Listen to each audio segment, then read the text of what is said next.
World of woman bulletin मध्ये आपल्या सगळ्यांचं पुन्हा एकदा स्वागत आहे। या एपिसोड मध्ये आपण सगळे काही तळागाळातल्या महिलांच्या संघर्षाच्या आणि नवनिर्मितीच्या गोष्टी ऐकणार आहोत। महाराष्ट्रातल्या महिलांच्या जिद्दीच्या आणि संघर्षाच्या आणि त्यांनी निर्माण केलेल्या यशस्वी वाटचालीच्या प्रेरणादायी कथा तुम्हालाही ऐकायला नक्की आवडेल। चला तर मग नवराष्ट्राच्या स्त्री विश्वातलं वर्ल्ड ऑफ वुमन म्हणजेच वाव या बुलेटिनला सुरुवात करूयात। जिम्नॅस्टिक मध्ये मुलींचं पार्टिसिपेशन इन महाराष्ट्र सुद्धा बऱ्यापैकी आहे आणि महाराष्ट्रामध्ये कॉम्पिटिशन खूप असते जिम्नॅस्टिक साठी।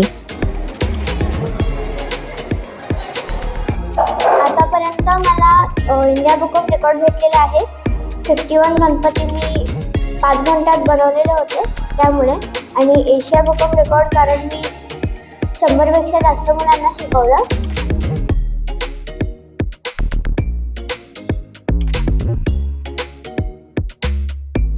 आम्ही नेहमी गायी बघायचो, फार्म्स बघायचो, तरी म्हणलं अरे US मध्ये सगळं असं करतात, तर आपण काय हरकत आहे इथे ट्राय करून बघायला, जास्तीत जास्त काय होईल तर फेल होऊ, ठीक आहे फेल झालं तर परत जाऊ।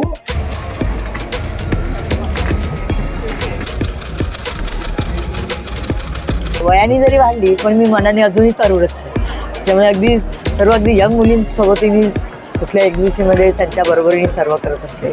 छत्रपती संभाजीनगर शहरात रिद्धी आणि सिद्धी हत्तेकर या जुळ्या बहिणी, पण जिद्द आणि मेहनतीतही त्यांनी सातत्य ठेवत क्रीडा क्षेत्रात मोठी मजल मारली।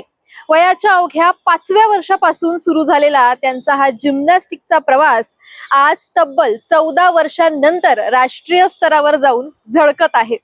आमचे प्रतिनिधी राम बुधावंत यांनी रिद्धी आणि सिद्धी यांच्या जिद्दीची कहाणी कॅमेऱ्यात कैद केली आहे, बघूयात। छत्रपती संभाजीनगरच्या 2 जुळ्या बहिणी आणि त्यांचा राष्ट्रीय स्तरावरचा दबदबा। अवघ्या 5व्या वर्षी सुरू झालेला जिम्नॅस्टिकचा प्रवास आज देशभरात पदकांच्या रूपानं चमकत आहे। रिद्धी आणि सिद्धी हत्तेकर यांच्या या प्रेरणादायी यशोगाथेवर एक खास रिपोर्ट। छत्रपती संभाजीनगर शहरात रिद्धी आणि सिद्धी हत्तेकर या जुळ्या बहिणी, पण जिद्द आणि मेहनतीतही तितक्याच एकसारख्या। अवघ्या 5व्या वर्षापासून सुरू झालेला जिम्नॅस्टिकचा प्रवास आज तब्बल 14 वर्षांनंतर राष्ट्रीय स्तरावर झळकत आहे। माझं नाव सिद्धी प्रवीण हत्तेकर। तर जिम्नॅस्टिक या खेळात 6 प्रकार आहेत, 6 वेगवेगळे इव्हेंट्स आहेत। त्यातला मेन इव्हेंट जो आहे तो मुलांसाठी आणि मुलींसाठी दोघांसाठी इक्वली त्याचं महत्व आहे। तर मेन इव्हेंट म्हणजे आर्टिस्टिक जिम्नॅस्टिक हा इव्हेंट जो आहे तो मेन आहे, आणि त्यात मुलींसाठी 4 ॲपरेटस असतात वेगवेगळे। टेबल वॉल्ट असतो, बॅलन्सिंग बीम असतो, अनइव्हन बार असतो आणि फ्लोअर एक्सरसाइज असतो। तर 4ही ॲपरेटसवर वेगवेगळ्या प्रकारच्या स्किल्स आपल्याला प्रेझेंट करायचे असतात। सो वॉल्टवर पॉवर आणि एक्सप्लोजिव्ह याचा खूप उपयोग होतो। फ्लोअर एक्सरसाइजवर आर्टिस्ट्री आणि confidence, explosive movements, tumbling movements हे सगळे प्रकार असतात। बॅलन्सिंग बीमवर म्हणायला गेलं तर बॅलन्स, कोऑर्डिनेशन आणि तुम्ही किती पेशंटली आणि किती कामली कॉम्पिटिशनच्या प्रेशरमध्ये परफॉर्म करता हे बॅलन्सिंग बीमवर बघितलं जातं। म्हणजे न पडता तुम्ही नो फॉल रुटीन किती क्लीन आणि सुंदर पद्धतीने काढताय त्याचे स्कोर्स असतात। अनइव्हन बारवर अप्पर बॉडीचं वर्क जास्त असतं, कारण हँग करून लटकून तुम्हाला बारवर स्विंग करायचं असतं। तर त्या हिशोबाने अनइव्हन बारवर आर्म स्ट्रेंथ खूप महत्वाची असते। त्याच्यावर स्विंग करून आणि एका बारवर, छोट्या बारवरनं वरच्या बारवर हात सोडून तुम्हाला फ्लाइट मुवमेंट्स करून जायचं असतं। तर त्या हिशोबाने हे सगळे 4 इव्हेंट्स असतात मुलींसाठी, आणि मुलांसाठी बघितलं गेलं तर 6 इव्हेंट्स असतात।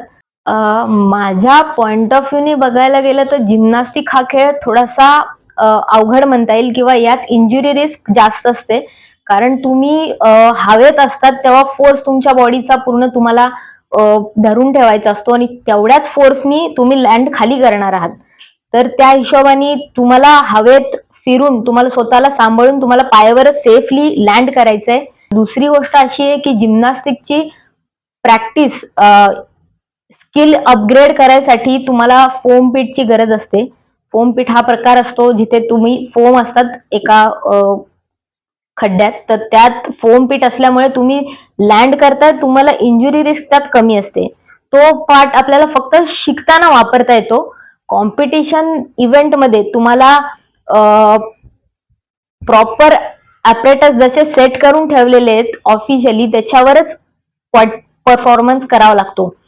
तर त्या हिशोबाने बघायला गेलं तर फोम फिट फॅसिलिटी झालं, त्याच्यानंतर स्ट्रेंथ अँड कंडिशनिंग फॅसिलिटीज झालं, प्रॉपर डाएट न्यूट्रिशन या सगळ्या फॅसिलिटीज असतात. त्या एका जिमनास्टला अप टू डेट ठेवणं खूप गरजेचं असतं, कारण की जिम्नास्टिक हा खेळ टोटली कॉर्डिनेशनवर आणि तुमच्या बॉडी कंट्रोलवर चालतो. आम्ही वयाच्या 5व्या वर्षापासून जिम्नास्टिक हा खेळ चालू केला होता. माझा मोठा भाऊ आहे, तो पहिले जिम्नास्टिक करायचा आणि माझी आई आम्हाला तिथे माझ्या भावासोबत बघायला घेऊन जायची. तर आमची सुरुवात तशी झाली आहे. आधी आम्ही बघून बघून तिथे दुसऱ्या मुलांना वगैरे बघायचो खेळताना जिम्नास्टिक. काही वर्षानंतर आमच्या आईने आम्हाला पण जिम्नास्टिकमध्ये पाठवलं. आमची सुरुवात जिम्नास्टिक पासून एकदम बेसिक लेवल पासून झाली आहे. पहिले असं काही स्पेसिफिकली आम्हाला हाच खेळ करायचा किंवा आम्हाला याच खेळात पुढे जायचं असं आमच्या एक विचारात असं काही नव्हतं. नेहमी आम्हाला हार्डवर्क करायसाठी मोटिवेट केलंय, नेहमी आमच्या पाठीशी उभे होते. माझे वडील मला लहानपणीपासून जिम्नास्टिकच्या प्रॅक्टिससाठी सकाळी संध्याकाळी दोन्ही टाइम मला घेऊन जायचे, परत घेऊन यायचे. माझं डाएट नीट होतंय का नाही, माझं रेस्ट रिकव्हरी नीट होतीये का नाही, माझ्या प्रॅक्टिसमध्ये मला काही अडचणी येत आहेत का नाही, हे लक्ष माझं नेहमी माझ्या वडिलांचं आमच्या प्रॅक्टिसमध्ये किंवा आमच्या परफॉर्मन्समध्ये हे नेहमी असायचं. आणि एक मुलगी म्हणून असं मी सांगेन की काही लिमिट्स नाही असायला पाहिजे. तुम्ही स्वप्न बघा, तुम्ही त्याच्यासाठी काम करा, हार्डवर्क करा, एक मोटिवेशन म्हणून तुम्ही गोष्टी करा. पण स्पोर्ट्समध्ये जिम्नास्टिकमध्ये स्पेसिफिकली तुम्ही जर जिम्नास्टिक हा खेळ चूज करत असाल तर जिम्नास्टिक हा खेळ खूप एक सुंदर खेळ आहे. हा मदर ऑफ स्पोर्ट्स म्हणून म्हणला जातो.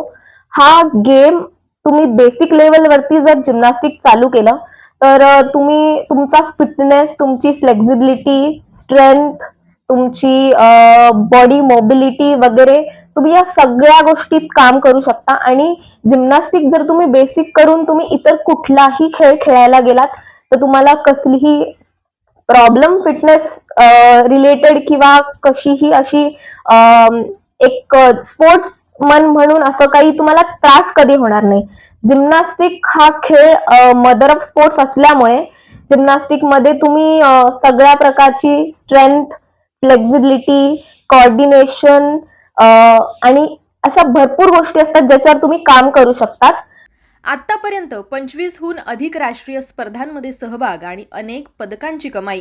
नुकत्याच चंदीगड, पंजाब इथं झालेल्या all India inter university gymnastic स्पर्धेत दोन्ही बहिणींनी सुवर्ण पदक आणि कांस्य पदक पटकावत संभाजीनगरचं नाव पुन्हा एकदा उज्ज्वल केलंय.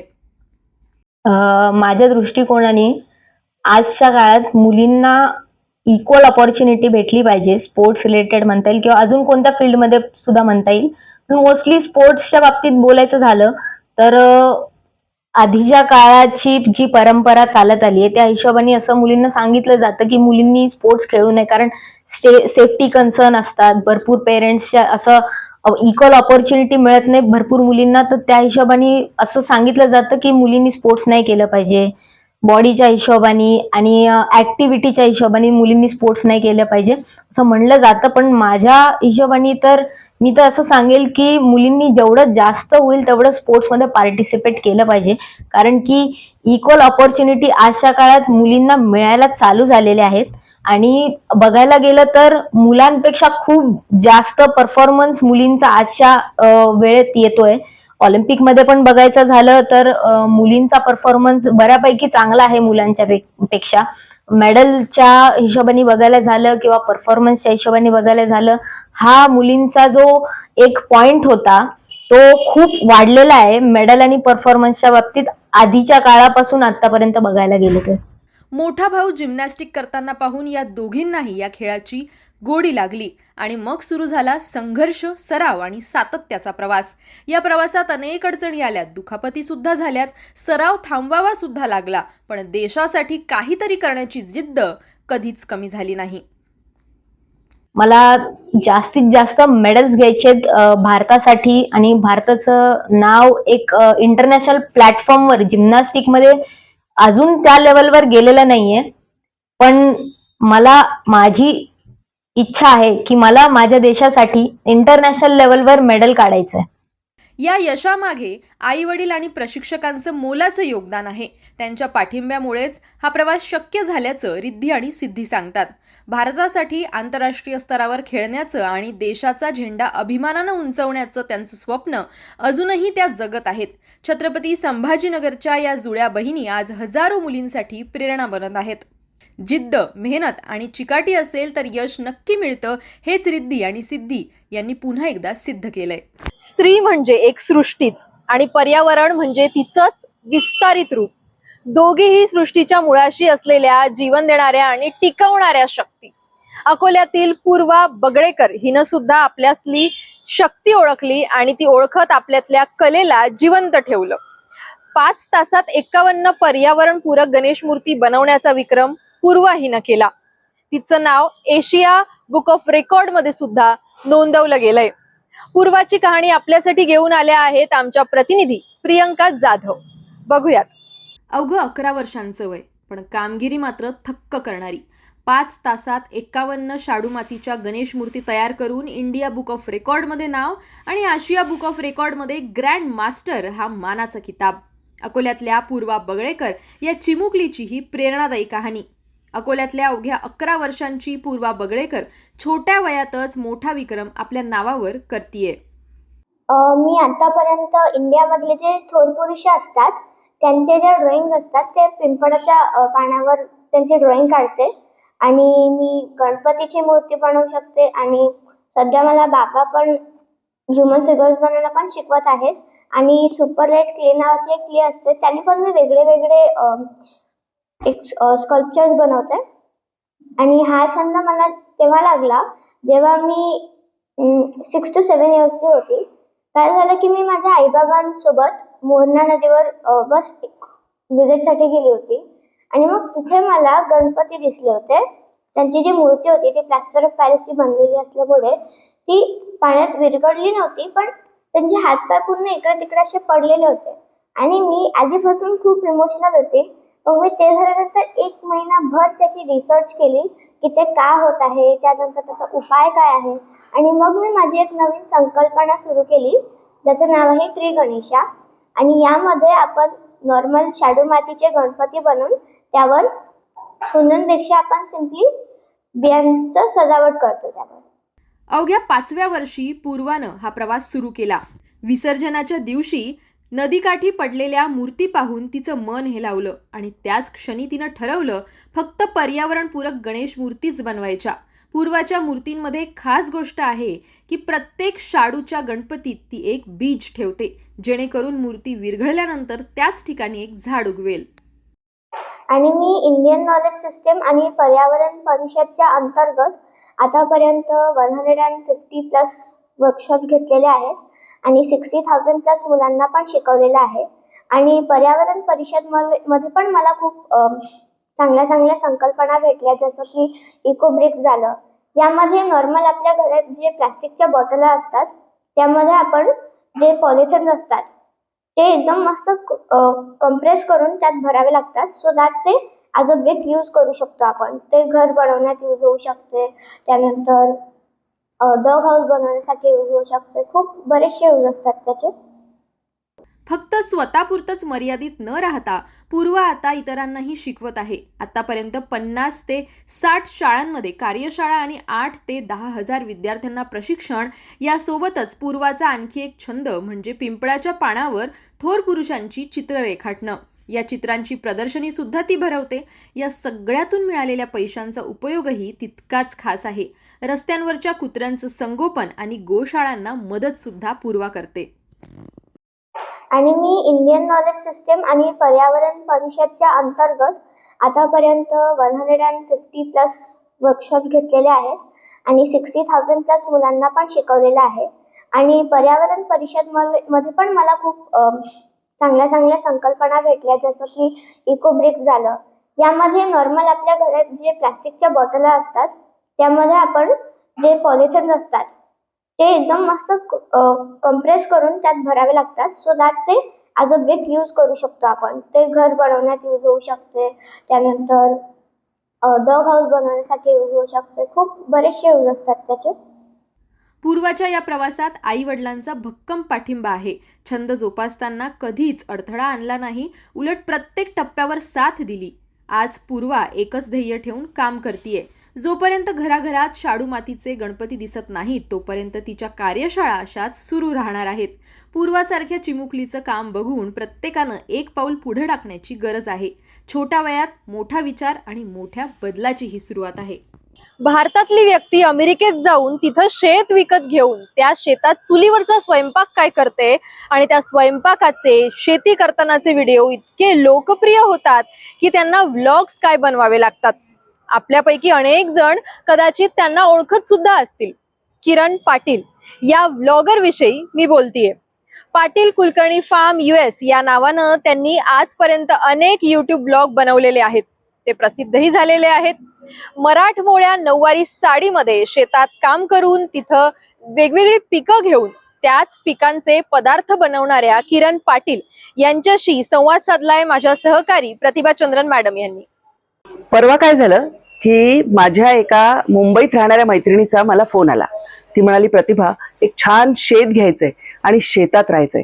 तिचं स्वप्न किती पूर्ण होईल मला माहित नाही, पण सुंदर टुमदार शेत घ्यावं आणि तिथे आरामात जगावं निसर्गाच्या सान्निध्यात, असं सगळ्यांना वाटत असतं.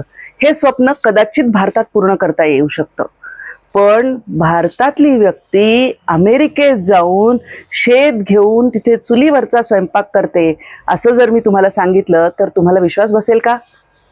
बसायला हवा. कारण अशी एक दुर्मिळ जोडी माझ्यासोबत आज आहे, जिची वाव म्हणजे द वर्ल्ड ऑफ विमेन मध्ये मी मुलाखत तुमच्यासाठी घेऊन आलेली आहे. आज इथे वर्ल्ड ऑफ विमेन मध्ये तिचा नवरा काय करतोय असं तुम्हाला वाटू शकतं, तर तो he is living in her world असं म्हणायला लागेल, कारण तिचं स्वप्न होतं. तर नमस्कार, मी प्रतिभा चंद्रन आणि तुम्ही नवराष्ट्राचा वर्ल्ड ऑफ विमेन हा प्रोग्राम बघताय. माझ्या सोबत जे आहेत ते आहेत किरण पाटील आणि परिमल कुलकर्णी, आणि त्यांचं पाटील कुलकर्णी फार्म्स तुम्ही सोशल मीडियावर धूम मचा रहा है ते पाहिलं असेल. तर किरण आणि परिमल दोघांशी मी संपर्कात होते. त्यांना कितीदा तरी म्हणायचे त्यांचं पाहिल्यानंतर की अरे कसं करताय हे अमेरिकेमध्ये, आणि ते इथे येणार हे कळल्या मी त्यांना गाठलं आणि म्हटलं मुलाखत करूया. बरं, मुलाखत करायची तर ही यांची अशी बेडरूम मध्ये किंवा तशी ड्रॉइंग रूम मध्ये बसून कशी चालेल, म्हणून पाबे घाटातल्या एका फार्म हाऊसवर आलोय आणि तिथे ही मुलाखत होती. किरण, परिमल, तुमचं दोघांचं खूप मनापासून स्वागत. मला मजा ही वाटतेय की IT लोक भरभरून जेव्हा तिकडे अमेरिकेमध्ये जातात आणि त्यांचं पहिली तक्रार अशी सुरू होते थोड्या दिवसांनी की घर आणि जॉब हे करता करता अतिशय मेटाकुटीस येतात ते, आणि मग तुम्ही ते तर करताच आणि शिवाय एवढं छान शेत घेऊन त्याच्यावर काम करता, कसं जमवता? आता म्हणजे आता सगळे आम्हाला विचारायला लागले, तेव्हा आम्हाला वाटतंय कसं करतो रे आपण. पण म्हणजे आय थिंक लहानपणापासून ते स्वप्न होतं, आणि मग कुठेतरी असं कोविड नंतर म्हणजे मी म्हणेन कोविडमुळे खूप इम्पॅक्ट झाला, की असं वाटलं की नाही आपण असं म्हणत राहतो की करू नंतर कधीतरी, मे बी आपण इंडियाला परत जाऊ आणि तिथे करू, असं कायम डोक्यात होतं. पण कोविडचा जो झटका बसला पॅन्डेमिकचा, जेव्हा आपल्याला कळलं की सगळं बंद होऊन you never know life is so short, मग म्हटलं नाही आता मात्र आपण सिरियसली घ्यायला पाहिजे काहीतरी. आणि मग जेव्हा मुलगा कॉलेजमध्ये गेला तेव्हा आम्ही दोघंच होतो, आणि मग म्हटलं चला आपण आता बॅगा गुंडाळून परत जाऊयात इंडियाला. पण मग येता जाता आम्ही नेहमी गायी बघायचो, फार्म्स बघायचो. तरी म्हणलं अरे US मध्ये सगळं असं करतात, तर आपण काय हरकत आहे इथे ट्राय करून बघायला, जास्तीत जास्त काही होईल तर फेल होऊ, ठीक आहे फेल झालं तर परत जाऊ. आणि मग आम्ही लहानपणापासून तसे दोघंही रिस्क टेकर्स आहोत, आम्ही हायकर्स आहोत, आणि मग असं काहीतरी काय म्हणतो तरी म्हणतो त्याला तुफानी. की तुफानी, हा. तुफानी करेल. कमाल धमाल बेमिसाल राईट. आणि मग तसंच ठरवलं आणि मग एकदा आम्ही ठरवलं तर म्हणजे परिमलला मी म्हणत असते आम्हाला मूवीज बघायला खूप आवडतात. जो मैं बोलती हूँ वो मैं करती हूँ पण जो मैं बोलती नहीं हूँ वो भी मैं करती हूँ. बरोबर. पण परिमल, हिला जास्त शेती आवडायची. तुझ्या घरी मला नाही वाटत शेतीचं काही बॅकग्राऊंड होतं. माझ्या घरी म्हणजे आमच्या घरातलं कोणी शेती करत नसलं तरी माझी आई बॉटनिस्ट होती आणि Okay. तिला खूप आवडायचं. म्हणजे आमच्या इथलं जे घर आहे वनाचं, तर तिथे जेव्हा किरण लग्न करून आली तेव्हा सासू सुनामध्ये भांडण व्हायच्या ऐवजी जास्त प्रेम चालू झालं. हा. कारण ही बरेच एक्सपेरिमेंट करायची, हे लाव ते लाव, आणि आई तिच्या बरोबर दोघी करायच्या. आम्ही आपले कधी खायला मिळेल. पण त्या दोघींनी मिळून खूप केलं आणि त्याच्यापासून ती आवड कंटिन्यूड होती. असं नाही ती आमच्या घरच्यांचा कशाला फिरत होता, तुम्ही करा बाबा. तर म्हणजे आता आई बाबा नाहीये पण ते खूपच खुश झाले असते हे सगळं पाहून, कारण त्यांना नाही आवडायचं. नशिबात मे बी होतं की हे आम्हाला खिशाला परवडणारं होतं. आणि म्हणजे आता आम्ही फार्म घेतले ते 12 एकरची प्रॉपर्टी आहे. आणि जवळजवळ 1.5 वर्ष आम्ही शोधत होतो आणि हिची अशी एक मोठी लिस्ट होती. हे पाहिजे ते पाहिजे ते पाहिजे, घरात नाही दिसलं पाहिजे, पाणी पाहिजे, बरंच काय काय. पण अगदी ते मॅनिफेस्टेशन म्हणतात ना, अगदी. जे स्वप्नात मी बघायचे तसंच्या तसं घर आम्हाला सापडलं. आणि मग आम्ही अजिबात वेळ घालवला नाही. म्हटलं की ते बँकेचं घर आहे, आपण भरू कसे बसे हप्ते, पण आपण नक्की इथेच राहायचंय. आणि आता म्हणजे आमचं जे राहतं घर आहे त्याच्यापासून आम्ही 1.5 तासावरती घर म्हणजे फार्म घेतलेलं आहे. हो. आम्ही आमचं आधीचं घर पण ठेवलंय की उद्या नाही झेपलं आपल्याला, बरोबर. आपलं फेल गेलं तर पण परत आपल्या छोट्या घरी मूव्ह होऊ. सो जसं मी मगाशी म्हटलं, आम्ही थंडीच्या म्हणजे 4 महिने नोव्हेंबर, डिसेंबर ते फेब्रुवारी आम्ही काही लावू शकत नाही. तेव्हा आम्ही सगळं प्लॅनिंग करतो, मी सगळं रेडी ठेवते. काही सीड्स आम्ही आधीपासून चालू करतो लावायला. म्हणजे जानेवारीमध्ये आम्ही बेसमेंटमध्ये किंवा गॅराजमध्ये आमच्या जिथे गरम असेल तिथे आम्ही चालू करतो लावायला. आणि आम्ही ऑलमोस्ट सगळं लावतो. सो थंडीच्या दिवसात आपल्या सगळ्या पालेभाज्या, मेथी लावायला तर काही सीड नाही लागत, बाजारातून मेथ्या घ्यायच्या, मेथ्या लावायच्या आणि कशातही लावते. सो मी आता आमच्या व्हिडिओ चॅनल थ्रू इतक्या जणांबरोबर पोहोचते. सो आमचा मेसेज आहे की जर आम्ही करू शकतो तर कोणीही लावू शकतो. आणि असं नाहीये की छोट्या जागेत, मी कार्डबोर्ड मध्ये मेथी लावली होती आणि एवढी मेथी कांदा आला होता. तर असं नाही की तुम्हाला खूप जमीन पाहिजे, अगदी छोट्या ह्याच्यात. मी परिमलला खरंच म्हणते की मला मोक्ष मिळालाय, मला जे हवं होतं ते सगळं काही मिळालेलं आहे. म्हणजे मी खूपच खुश आहे आणि तेच माझ्या चेहऱ्यावर दिसतं. आणि सर्वात छान म्हणजे आम्हाला फॅमिली कडून खूप सपोर्ट मिळाला. म्हणजे जेव्हा मी आई बाबांना म्हटलं मला असं करायचंय, त्यांनी आम्हाला साथ दिली लहानपणापासून. म्हणजे नंतर लग्न झाल्यानंतर परिमलच्या आई बाबांनी मला कधीही असं म्हटलं नाही की हे होणार नाही. म्हणजे पहिल्यापासूनच असं रिस्क टेकिंग ॲबिलिटी होती आमची. पण त्यांनी पदोपदी त्यांनी हेल्प केली. परिमलनी खूप हेल्प केली. आता शर्विल आमचा मुलगा हेल्प करतोय. भाऊ बहीण म्हणजे ताई इथे बसलीच आहे, आमची आता CIO CEO सगळं तीच आहे. सगळे सपोर्ट करतात.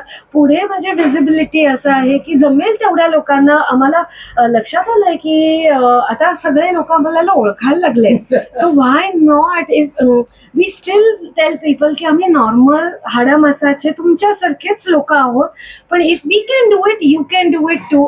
मॅक्सिमम लोकांना हा मेसेज स्प्रेड करायचा की ह्यातून खूप आनंद मिळतो. थेरपी आहे, करण्यासारखं आहे. जर तुम्ही थोडेसे चेंजेस केले तुमच्या लाईफमध्ये, हेच आम्हाला पुढे जास्तीत जास्त घेऊन जायचंय. आणि दॅट्स इट. याच्यापेक्षा जास्त मला काही म्हणजे एक्सपेक्टेशन्स नाहीयेत. घरातून एक छोटंसं काम सुरू केलं पण त्याचा खूप मोठा विस्तार झाला, व्यवसाय सुद्धा झाला, 4 लोकांना रोजगारही निर्माण झालेत. एवढी ताकद घरातल्या एका सामान्य बाईमध्ये असते आणि त्याचंच उदाहरण आहे चंदा शिंदे. वय वर्ष 71, नागपुरात राहणाऱ्या. पण त्यांनी निर्माण केलेली वस्त्रशिल्प बघाल तर तुम्हालाही असं वाटेल की ही एखाद्या प्रोफेशनल फॅशन डिझायनरनं वगैरे बनवली तर नसतील ना. त्यातूनच त्यांनी स्वतःचा ब्रँड सुद्धा उभा केलाय, तेही 71व्या वर्षी. आमच्या प्रतिनिधी रश्मी खेडीकर हिने केलेला हा खास रिपोर्ट बघूयात. 71 वर्षांचं वय बहुतेक लोकांसाठी विश्रांतीचं वय, पण चंदा माणिक शिंदे यांच्यासाठी नव्या उंची गाठण्याचं वय. हातात सुई आणि दोरा, पण डोळ्यात स्वप्न मोठी. प्रत्येक टाका फक्त कापडावर नाही तर त्यांच्या आयुष्याच्या कॅनव्हासवर उमटलेला एक संघर्ष आहे. घरातून सुरू झालेलं छोटंसं शिवणकाम आज बनलं एक स्वतःचं ब्रँड. मी 71 वर्षाची आहे, पण वयाचं असं हे ठेवलं नाही की खूप वय वाढलं वा. मी मनाने तरुण राहून सर्व कार्य करत असते. मला अगदी आधी खूप शिवणच करायची, पण आता नवीन असे सुरू केलेलं की लोकांपर्यंत ते पोहोचवायचं. आता सध्या माझ्याकडे कॅनडा, USA पर्यंत आणि दुबईला सुद्धा माझं प्रॉडक्ट जात आहे. लोकांना जे मिळतं आहे चालू, म्हणजे सध्या त्याच्यात जे चालू आहे लोकांना आवडतं आहे त्याच्यावर माझा जास्त भर असतो. नवीन करण्याची माझी हे असते. करताना थोडा संघर्ष असा म्हणजे करावाच लागतो. असं काही नाही की प्रत्येक वेळी आपलं प्रॉडक्ट लोकांनी काही लोक थोडेही करतात आपल्याला, पण ते मनात न ठेवता मी अगदी सरळ सुरूच ठेवते. म्हणजे माझ्या महिलांना पण हेच एक आहे की आपण खचून न जाता किंवा नुसतं चूल आणि मूल एवढंच आपलं क्षेत्र न ठेवता आपण घराच्या बाहेर पडायला पाहिजे. आपण स्वतःमध्ये काहीतरी आहे, स्वतः आपण करू शकतो सिद्ध करायचं आणि एक बाई म्हणून आपलं अगदी काहीतरी अस्तित्व निर्माण करायला पाहिजे, असं माझं त्यांना एक हे आहे सांगायचं. 1972मध्ये शिवणकला सुरू करणाऱ्या चंदाताईला सुरुवातीला पिको फॉल्स आणि बेकिंगचं विशेष आकर्षण होतं.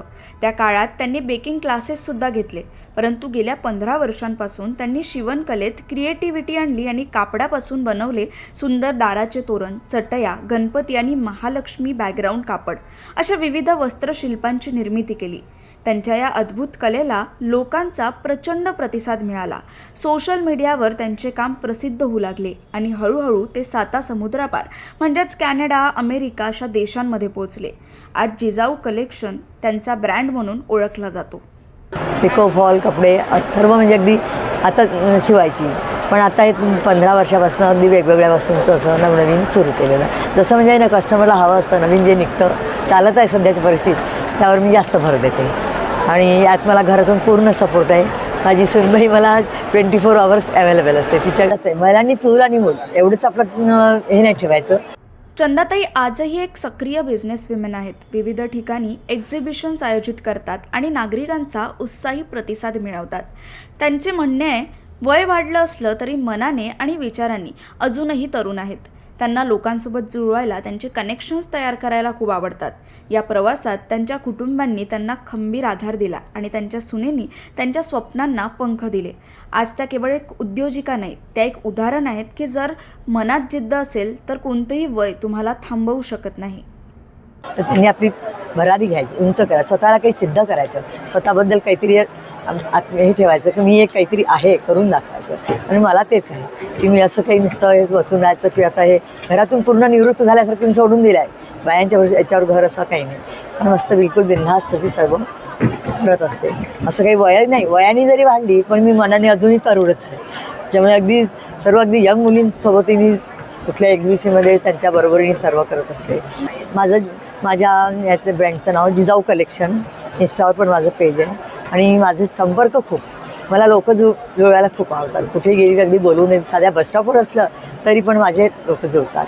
मी वेगवेगळे ग्रुप्स आहेत माझे, म्हणजे साधे पोथीचे पारायण ग्रुप्सपासनं तर असे वेगवेगळे आमच्या समाजाचे हे किंवा असं. माझं सध्या आता USA, कॅनडा आणि आपल्या दुबईपर्यंत प्रॉडक्ट गेलेलं आहे. सर्व दूर गेलेले तर म्हणजे नुसतं त्यांनी या व्हायरल रील झालेली बघून माझ्याकडून आता कुठल्याही एक्झिबिशनला अमरावती, यवतमाळ तिथनं सुद्धा लोक येऊन मला हे प्रॉडक्ट तुमचं होतं ते आहे का द्या असं.